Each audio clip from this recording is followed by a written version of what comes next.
श्री हरिवंश महाराज जी, दंडवत। राधे राधे महाराज जी। महाराज जी, एक कृष्ण नाम से सर्व पाप क्षय हो जाता है, एक कृष्ण नाम लेते ही सारे पाप कर्म जल जाते हैं महाराज जी। तो पर उसका सिद्धांत है, जो पुरानी मोटर होती है वो एक बार में स्टार्ट नहीं होती है, ढर ढर ढर, फिर किसी गर्म होते होते किसी उसमें स्टार्ट हो जाती। ऐसे ही बहुत जन्मों से बिगड़ैन मोटर हमारी है, मन बहुत बिगड़ैन है। एक बार जो नाम लिए हित सो होए अति दीन, शर्त है एक बार में। हित माने प्रेम, अति दीन तृणादपि सुनीचेन, अपने को तृण से भी नीचा मानकर आर्त भाव से जीवी अति दीन होकर भगवान को पुकारा, एक बार में भगवान प्रकट हो जाएंगे, एक बार में भगवान पाप नष्ट कर देंगे। लेकिन शर्त है, एक बार जिन नाम ली हित सो होए अति दीन, ताको संग न छाणहि ध्रुव अपनो करनी।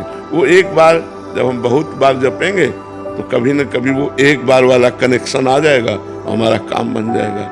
एक कृष्ण नाम से सर्व पाप नष्ट हो जाते हैं। लेकिन वो नाम पुकारने की जो पद्धति है वो हमारे अंदर नहीं है। दीन होकर आर्त भाव से एकाग्रता पूर्वक ये जब आ जाएगी तो एक नाम चमत्कार दिखा देगा, भगवान के नाम की महिमा। तो इसीलिए तो हम निरंतर जपते हैं कि हमारे पाप नष्ट हो जाए, हमारा मन पवित्र हो जाए, हमें भगवान की प्राप्ति हो जाए। तो हम बार बार इसलिए जपते हैं कि कभी वो एक बार हमारे हृदय में वो भाव आ जाए जिस भाव से भगवान प्रकट होते हैं, जिस भाव को भगवान सुनते हैं। भाव बिन सुनी पुकारे मैं कभी सुनता नहीं। जो भाव के बिना नाम जप किया जाता है उसका फल मिलेगा कि भाव आएगा, लेकिन भाव से भगवान की प्राप्ति होती है। तो हमारे अंदर तो अभी देह भाव है, भोग भाव है, जगत भाव है, अभी भगवत भाव थोड़ी है। तो भगवत भाव से युक्त होकर प्रेम में डूबकर अति दैन्य भाव आर्त भाव से जब हो तो एक नाम से सारे पाप नष्ट हो जाते हैं। वृंदावन में वास का कोई सरल उपाय? लाडली जी की कृपा, जिनको वृंदा विपिन है कृपा तिन्हि की होए, वृंदावन में तमें तो रहन पाए सोए।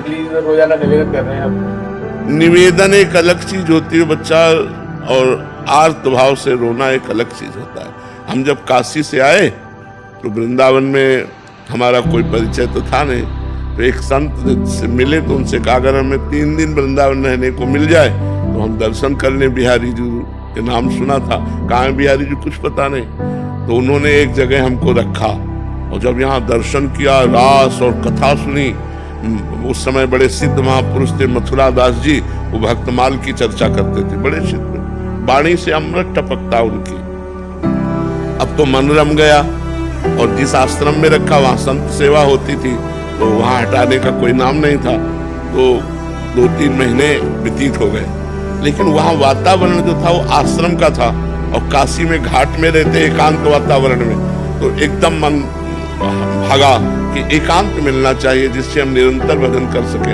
अब वहां एकांत तो हमारा कोई परिचय नहीं। तो मदन मोहन का टीला देखा है, इस टीले पे चढ़ करके एकांत में दोपहर के समय खूब रोए भगवान से आर्त भाव से। 1 रुपया पास नहीं, एक व्यक्ति से परिचय नहीं, 1 इंच जगह नहीं, बिल्कुल अकिंचन ऐसे खूब रोए कि भगवान मुझे वृंदावन वास दे दो। कहीं भी अगर एक कोने में मैं पड़ा रहूं, वृंदावन से कभी बाहर न जाऊं तो मेरा जीवन सार्थक हो जाए। प्रभु अब मैं रास के बिना नहीं जी सकता, अब मैं वृंदावन के बिना नहीं जी सकता। ये जो भगवत कथा होती है, ये जो रास होता है, उस समय उड़िया बाबा में रास हुआ करता था, अब तो सब परिवर्तन हो गया। ये स्वामी रासाचार्य श्री राम स्वरूप जी का पांडाल, यहाँ रास होता, वो पांडाल टूट गया। अब तो बड़ा समय आधुनिक आ गया है, जगह जगह बिल्डिंगे, नहीं तो बहुत लता पता सब। रोए बच्चा, जब खूब रोए, घंटों रोए, और रो करके अब सोचा कि अब चलो काशी चलते। पुनः जैसा हमारा जीवन था, जो ही उतरे तो एक छोटी सी इतनी बड़ी लाली गौर वर्ण की हमारा चला पकड़ा। दोपहर का समय था और बस ऐसे घूमने लगी चारों तरफ और बोले थे जाएगो बाबा जाएगो। तो हमारी तो कुछ समझ में नहीं आ रहा था, क्योंकि भाव में एकदम उतरे थे, अचला छीनाए से चल दिया।